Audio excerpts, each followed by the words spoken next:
This is the Pod Cave Podcast.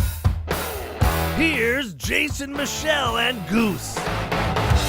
I wanted to tell you something because yesterday I was working with some synthetic turf. Speaking of the Yankees, because a lot of these fields now are all synthetic turf. Mm-hmm. You played on, how many years did you play on synthetic turf versus real turf? I don't even think it was synthetic. It was like sort of it was outer space turf. Outer space turf. Yeah, whenever you slide, half your skin stays on the turf. There was so much bacteria. Bad. Well, let me ask you this, because when you played all those years, you played on real grass, you played on synthetic grass, right? I mean, what obviously you prefer? Did you prefer to play on real? Well, you know what? With the knee, when my knees started going a little bad, it was nice being on regular turf because it was a sure footing. You knew where your feet were going to be. You know, when you get on grass, sometimes you get divots and stuff. You roll your ankle. You're it's unsure ground. Right. But you know, when you fall, it's a lot nicer when you're falling on regular grass. You know, it gets Yeah. But I like the mud too. I like dirt, grabbing dirt, throwing to people's old school. eyeballs and Old stuff. school. Yeah, you got. I mean, you got to have the advantage a little bit. You know. Yeah. Well, the reason I brought this up is because I've been working with this company, ForeverLawn. Right. For a long time now. I think it's the best synthetic turf on the market. In fact, I was building those dream dog parks. I think you came to one. Yeah. Now, do they fill it with the rubber still, or they're using something else, cork or something? It depends. It's still the rubber, the cryogenic rubber. Right. It's still the rubber for the athletic fields, but not necessarily for the residential stuff. So, what we did when I built the dog parks, I actually searched out ForeverLawn because they were the only ones that were making a specific grass called canine grass for dogs. Right. Now, was it any different? Like, I mean, it's completely different. It's the way it's made. It has a knit backing, so the water completely runs through. There's no, you know how the other turf. Well, it's easy to find the shit, right? The dog shit. You can just say, well, it's easy, go hunting really easy for to it, find. you know? So I want to listen. I'm gonna, hey, Stu, you got Dale's number? Yeah. Let's call him up because I want to get. He tells a funny story. Dale Carmy is one of the owners. Dale and his brother Brian started ForeverLawn. Okay. And they have a book out called Grass Without Limits. Anybody who starting a small business and wants to know what it's like to get one off the ground, it's a good book to read. It's called Grass Without Limits. I'm going to get him on the phone right now. Cool. We're gonna get Louis. He's gonna give me a lawn. Dale, how are you, man? It's Jason Cameron. Good. How you doing, Jason? I'm good. You're on right now with we're on the podcast, our Pod Cave podcast, and you're on with Tony Saragusa and Michelle, and we're just hanging out. We were talking about synthetic grass, and Goose is. I got a lot of dogs, a lot of dog shit, so I need some synthetic grass. I think. So we can handle that. Yeah. So Dale, we were Goose obviously knows synthetic grass well because he played on it for years, right? And when he was playing in the NFL. And I was telling him a little bit about your product and how I came across you guys when I was searching out some really good canine grass, which is what you guys make. And you were the only ones in the industry who really figured out the problem with dogs and really understood that whole process and that stuff the canine grass is incredible. What's different? Well, we started in this business, goodness, Jason, 15 years ago. We were just selling a type of turf that was the same stuff Goose played on. It was the regular grass with the infill, the rubber pellets, the sand, all that. Right. And we were installing that for homeowners, and we noticed the problem. I mean, when the dogs were out there on it, it stunk, it smelled, it wasn't a good idea. So we just my brother Brian and I, we kind of stepped back. We said, how do we make this work for dogs, right? We know what dogs do. They go out and they go to the bathroom on the grass. So what we did is we made it shorter. We made it more dense. We got rid of the need for infill, so you don't have that rubber and sand, which acts like a litter box. And we put antimicrobial agents in it to, stop the spread of junk when all that stuff's in the grass. Yeah, because listen, dogs. I always tell Dale people that when they ask about dogs, they'll kill everything. Dogs will kill grass. I mean, within a couple of weeks, the grass Kill will or fertilize the hell out of it. I got grass that's like 3 feet tall in one spot and then like 1 inch tall in another spot, and I know where my dog pissed. Yeah, exactly. They must be eating really good because I'll tell you what, they're like fertilizer. It's unbelievable. So what Dale did, and his brother Brian, by the way, the Carmies, they came up with this idea, and they were the only ones that really understood it. How to make synthetic grass for dogs, and what you guys did, Dale, I'll explain this a little bit, was a knit backing, right? So there's a complete drainage. Yeah, and that's a big part of it, Jason, is the backing. There really is no backing. It's knitted, so the pea goes right through it. As soon as water, liquids, anything hits it, it's through the grass into the base below. That makes it truly unique. Hey, Dale, I know that when I've seen a lot of fields go in. And the drainage is a big thing, like up underneath. It's sand and there's stone and there's, layers and layers of things to get the drainage out. When you do a home, Do you have to do the same kind of process, or you could do a little bit less because, it's going to run off and you got streets close by and, areas where the water's going to run. You really don't have to worry about it too much. Yeah, that's a great question. And the answer, your second part of that question is the answer. Most homes, we don't have to do something like that because they usually have a family that has 1, 2, 3 dogs. And, we pull out some of the grass, some of the dirt. We build a 3 or 4 inch stone base, and that's effective at just letting the urine through the grass, filters through the base and then the ground below, like it would do in your yard when the dogs are there. If we get into a commercial setting where we're talking hundreds of dogs, we will then put special drainage underneath to carry that waste out. Okay. Yeah, we've done that, Goose, on the parks, on the Dream Dog Parks that we did with Dale and ForeverLawn. They would come in and we would do a much deeper base. But even on your Dale, even on your synthetic grass line for residential, I was telling Goose if I put him in front of a real grass lawn and your synthetic lawn, you wouldn't be able to tell the difference, right, between the two. Goose is a good guy, and I'm a Pittsburgh Panther fan, or used to be. There you go. But Goose, you're not telling the difference. No way. The only way you know is if it looks too good. Yeah. All right, good. I got a little par 3 in my backyard over here that could use a little AstroTurf on it there, or synthetic. What's the name of your product again? Yeah, on a par 3. Yeah, par 3. Yeah, I mean we do putting greens. Yeah, a little putt. It's not a green. It's not a putting green. It's sort of like a mound and stuff. They got a little flag in it and stuff. And I'd like to get something. I mean, I'm not going to pee on it and my dogs and stuff. There's no, he probably will there. pee on it. Don't listen to him. Maybe some kind of bodily fluids. Yeah, but we've got grass for so many applications, from the dogs to the landscape to the putting greens to a little golf course. It's just pretty neat because it wipes out the maintenance. It always looks good, and instead of spending your weekends mowing the lawn, you get to spend your weekends doing what you want. Exactly. Going down to the man cave.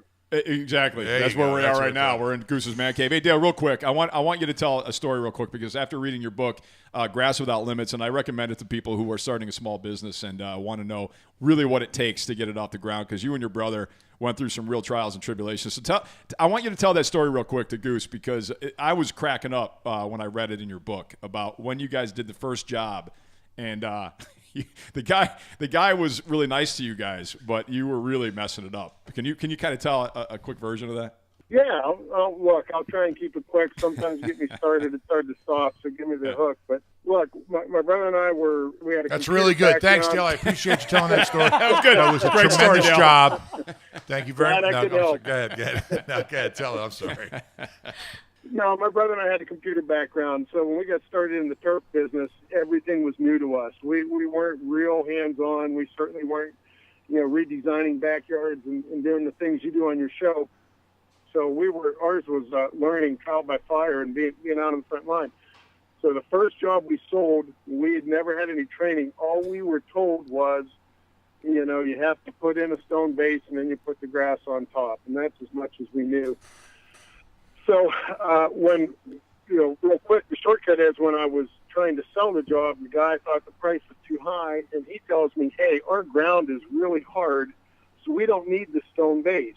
You can just pack the dirt a little bit and install the grass right over the dirt. This is out in New Mexico. Well, we were from Ohio, so we didn't know New Mexico too well. We just moved out there a few weeks before. So to get the sale, we said, okay, great. We'll skip the base. That'll save you a little bit of money. We'll do the job.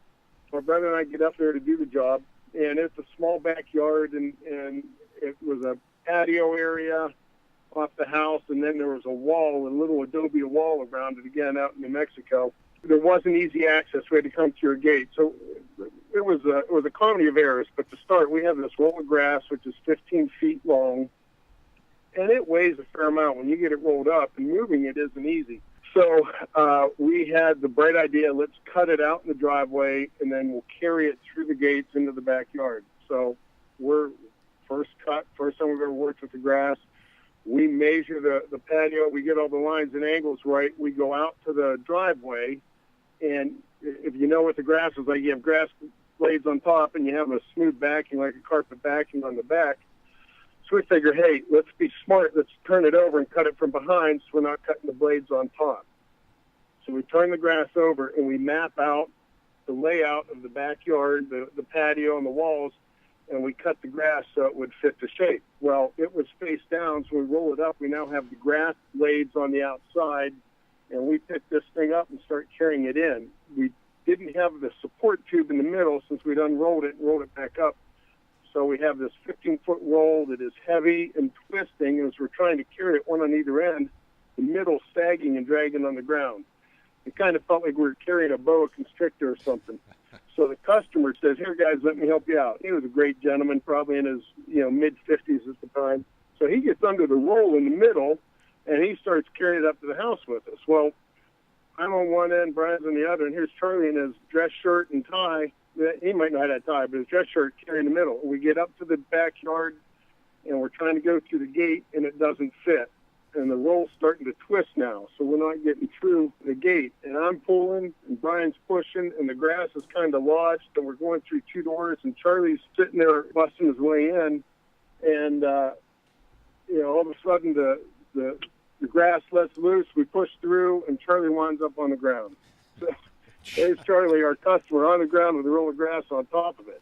Jeez. Now, that wouldn't be so bad here, Goose, but remember, we didn't build a stone base, so Charlie had a dirt yard.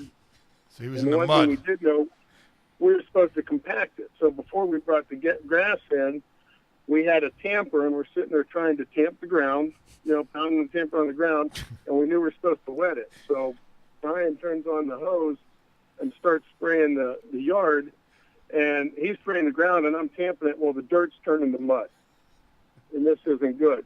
So I'm giving Brian the cut sign, like, cut the water. As he turns around to see what's going on, he turns the hose and sprays Charlie literally right in the face. So here's our customer. So listen, instead of coming over to my house, I got somebody ready for the job. We'll get that taken care of. Jesus, this guy, did he pay you at the end? He gets sprayed with the water.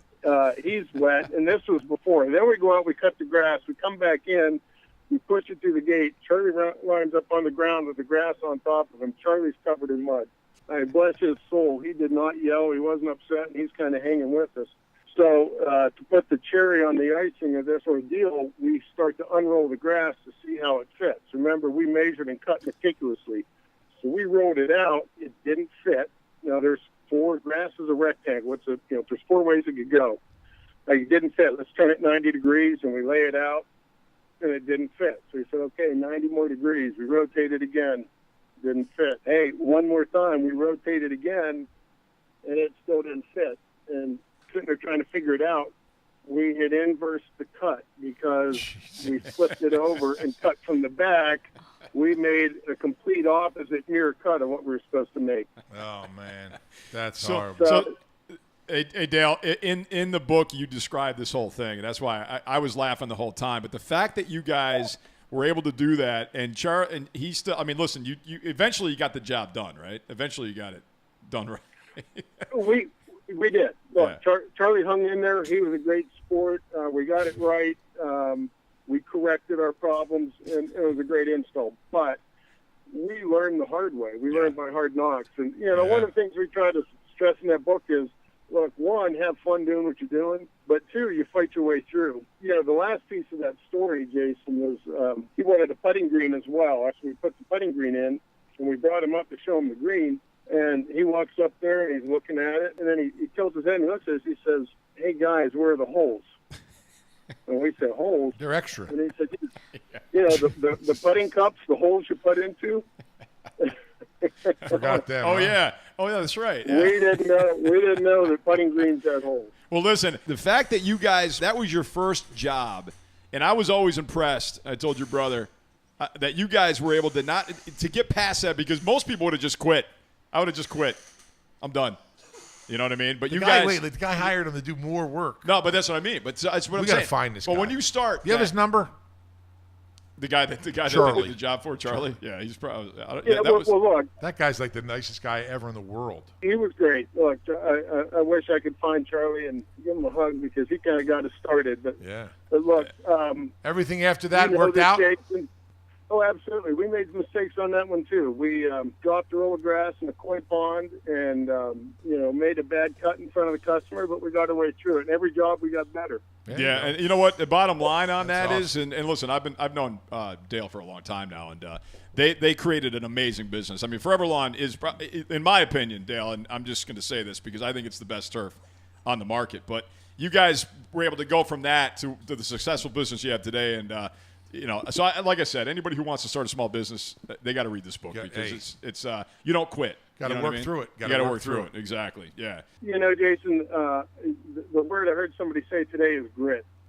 Yeah. And I think that's a great word. I use perseverance, but I think grit is so good. Because Goose could talk an hour about perseverance and grit. Shit. I say a lot of different things. Yeah. No, but just to get through the NFL, you know what I mean? But got to fight through. But man. Dale, thank you, man. I just wanted to get you real quick because we were talking about synthetic turf, and nobody knows it better than you. Even though when you started you didn't, but now you do. But tell everybody where they can go, Dale, to get more information on ForeverLawn. www.ForeverLawn.com is our main website. From there, you can go out to learn about canine grass, playground grass, golf greens, sports grass. We have a whole bunch of different lines we call vertical brands. Go check it out. There are good solutions for every application. The book you talked about, Jason, we have a website, grasswithoutlimitsbook.com. And the idea there is talking about what you said, entrepreneurship, building your own business, but keeping things in perspective while you do it. No doubt. And you know what? And at the end of the day, you got to have a passion for it, and you guys definitely do. But, Dale, thanks for joining us, man. Thanks, I appreciate Dale. it. Appreciate it, brother.